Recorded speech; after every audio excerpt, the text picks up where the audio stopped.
Mister टुट्टू आ गया एक नई कहानी लेकर।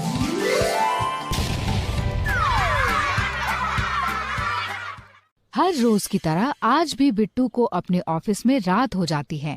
बिट्टू का बॉस बिट्टू से कहता है, बिट्टू अब तुम घर चले जाओ, बाकी का काम कल सुबह आकर कर लेना। तब बिट्टू अपना लैपटॉप बंद करते हुए कहता है, जी सर, बस 10 मिनट का काम बचा है, इसके बाद मैं घर चला जाऊंगा। और मेरा घर कौन सा मीलों दूर है, बस 7 किलोमीटर का तो रास्ता है। इसके बाद बिट्टू सारी फाइलों को समेटने लगता है। बिट्टू ने एक नजर दीवार पर लगी घड़ी की तरफ डाली तो रात के 9 बजने वाले थे। ओहो, मैं तो भूल ही गया, आज रेखा मेरा इंतजार कर रही होगी। मैंने 8 बजे पहुंचने का वादा किया था। रेखा बिट्टू की धर्म पत्नी थी। बिट्टू ऑफिस का ताला लगाकर अपनी बाइक से घर की तरफ निकल पड़ता है। रास्ते में एक घना जंगल पड़ता है।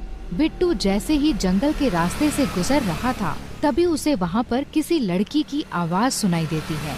बिट्टू अपनी बाइक की स्पीड धीमी कर लेता है। उसे फिर से किसी लड़की की रोने की आवाज सुनाई देती है। बिट्टू बहुत ही बहादुर आदमी था। वह अपनी बाइक सड़क के किनारे खड़े करके जंगल के अंदर चला जाता है और आवाज लगाकर कहता है, कौन है? अरे कौन है भाई? लगता है ऑफिस में काम करते करते मेरा दिमाग भर गया है, इसीलिए मुझे तरह तरह की आवाजें सुनाई दे रही हैं। इसके बाद जैसे ही बिट्टू वापस आने के लिए मुड़ता है, उसकी नजर एक पेड़ पर लगे झूले पर पड़ती है। बिट्टू कहता है, ये पेड़ तो बहुत लंबा और ऊंचा है, फिर भला इस पेड़ पर झूला किसने लगाया होगा? बिट्टू इतना सोच ही रहा था, तभी अचानक उसके मोबाइल की घंटी बजती है। ओह, मर गए यार, रेखा का फोन है, आज फिर सुननी पड़ेगी। बिट्टू कॉल उठाता है तो सामने से रेखा तेज आवाज में कहती है, कहाँ हो आप? आज आपने 8 बजे आने का वादा किया था। समय नाम की भी कोई चीज होती है? आप जल्दी से घर आइए, आज आपकी खैर नहीं। इतना सुनते ही बिट्टू कॉल काट देता है और अपनी बाइक की तरफ तेजी से बढ़ने लगता है। बिट्टू अपनी बाइक स्टार्ट करता है और वहाँ से निकल जाता है। बिट्टू के जाते ही पेड़ पर लगा हुआ झूला आगे पीछे होने लगता है। उधर बिट्टू घर पहुँच जाता है। घर में उसकी पत्नी रेखा मुंह फुलाकर बैठी थी। बिट्टू रेखा को मनाते हुए कहता है, अरे बाबा, माफ कर दो ना, क्या करूं, ऑफिस में इतना काम जो रहता है। तब रेखा कहती है, जी आपके लिए तो काम ही सब कुछ है, हम तो कुछ भी नहीं। इसके बाद उन दोनों के बीच कुछ देर तक प्यार भरी नोक झोंक चलती रहती है और फिर दोनों सो जाते हैं। अगली सुबह होते ही बिट्टू दोबारा अपने ऑफिस के लिए निकल पड़ता है। जंगल से गुजरते वक्त उसे रात वाली घटना याद आ जाती है और वह अपनी बाइक खड़ी करके उस पेड़ के नीचे जाकर देखता है जहाँ कल रात झूला लटक रहा था, लेकिन वहाँ कोई झूला नहीं था। बिट्टू हैरान होते हुए कहता है, अजीब बात है, कल रात वाला झूला सुबह सुबह कहाँ गायब हो गया?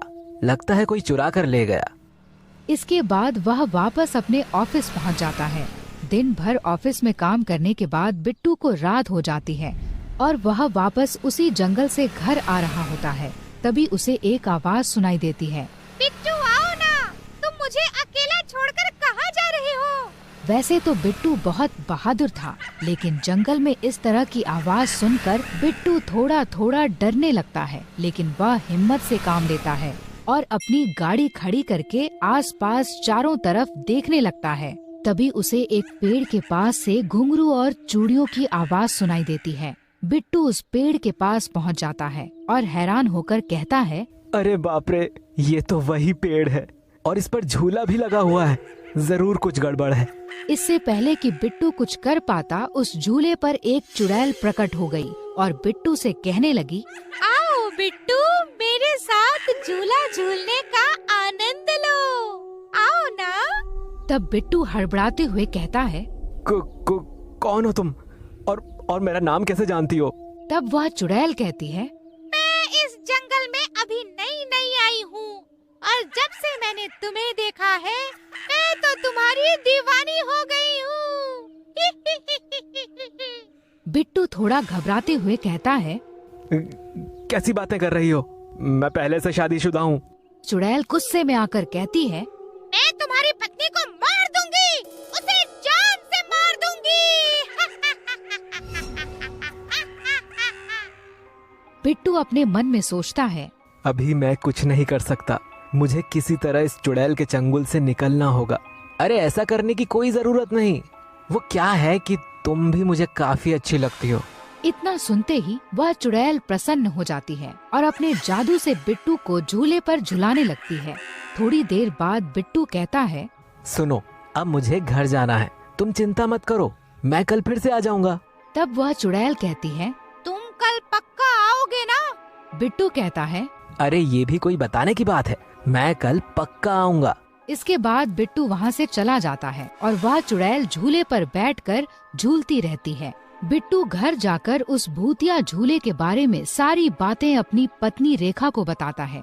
तब रेखा कहती है, हाय राम, ये तो बहुत बड़ी मुसीबत में फंस गए तुम। अब क्या होगा? बिट्टू कहता है, तुम चिंता मत करो, मैंने उस भूतिया झूले वाली चुड़ैल को मुक्ति देने का उपाय सोच लिया है। अगले दिन बिट्टू शहर के एक जाने माने तांत्रिक के पास जाता है और सारी बात बताता है। आप ही बताइए तांत्रिक बाबा, मैं क्या करूं? उस चुड़ैल से पीछा कैसे छुड़ाऊं? बेटा, पहले तुम्हें ये पता करना होगा कि उस चुड़ैल की कमजोरी क्या है। उसके बाद आसानी से उसे मारा जा सकता है। बिट्टू ऑफिस चला जाता है और दिन भर अपने ऑफिस में उस चुड़ैल की कमजोरी के बारे में सोचता रहता है, पर उसे कुछ समझ नहीं आता। रात होते ही वह वापस अपने घर की तरफ निकल पड़ता है। जंगल पहुंचते ही वह उस भूतिया झूले के पास पहुंच जाता है और कहता है, अरे कहाँ हो तुम? मैंने वादा किया था ना, इसीलिए मैं आ गया। अब आ भी जाओ ना सामने। और इतना सुनते ही वह चुड़ैल झूले पर प्रकट हो जाती है। आओ बिट्टू, मेरे साथ झूले पर आ जाओ। आओ ना, डरो मत। बिट्टू थोड़ा हिम्मत करके उस चुड़ैल के साथ भूतिया झूले पर बैठ जाता है और चुड़ैल उसके गले में हाथ डालकर झूले को और तेजी से आगे पीछे करने लगती है। बिट्टू को बहुत डर लग रहा था, लेकिन वह हिम्मत जुटाते हुए उस चुड़ैल से कहता है, तुम रोज रात को इस झूले पर क्या करती हो और तुम चुड़ैल कैसे बनी? मेरी शादी के बाद मेरा पति मुझे बहुत मारता पीटता था। वो मुझे कभी प्यार नहीं करता था। एक दिन मैं झूला झूल रही थी, तभी अचानक रस्सी टूट गई और मैं नीचे गिर गई। मेरा सिर एक पत्थर से टकरा गया और मैं मरकर चुड़ैल बन गई। बिट्टू तुरंत समझ जाता है। इसका मतलब चुड़ैल की जान इस झूले में है। अगर इस झूले को जला दिया जाए तो इस चुड़ैल की आत्मा को मुक्ति मिल जाएगी। बिट्टू थोड़ी देर उस चुड़ैल के साथ समय बिताता है और वापस अपने घर आ जाता है। बिट्टू सुबह होने का इंतजार कर रहा था और सुबह होते ही शहर के तांत्रिक बाबा के पास पहुंच जाता है। बाबा, उस चुड़ैल की जान उस झूले के अंदर है, अब आप कोई उपाय बताइए। तब तांत्रिक बाबा बिट्टू को एक माचिस देते हैं और कहते हैं, यह एक दिव्य माचिस है। इस दिव्य माचिस से उस झूले में आग लगा देना, चुड़ैल की आत्मा को मुक्ति मिल जाएगी। रात होते ही बिट्टू जंगल में पहुंच जाता है और उस झूले में आग लगा देता है। झूले में आग लगते ही वह चुड़ैल प्रकट होकर चिल्लाने लगती है, धोखा! मेरे साथ धोखा! बिट्टू, ये तुमने क्या कर दिया? बिट्टू कहता है, मुझे माफ करना, पर इससे तुम्हारी आत्मा को मुक्ति मिल जाएगी। और कुछ ही समय में वह चुड़ैल जलकर गायब हो जाती है और बिट्टू खुशी खुशी अपने घर लौट जाता है। ओह, मैं तो बताना भूल ही गया। ये कहानी आपको अच्छी लगी तो वीडियो को लाइक, कमेंट और शेयर कर दो। अच्छा, फिर आऊँगा एक नई कहानी के साथ।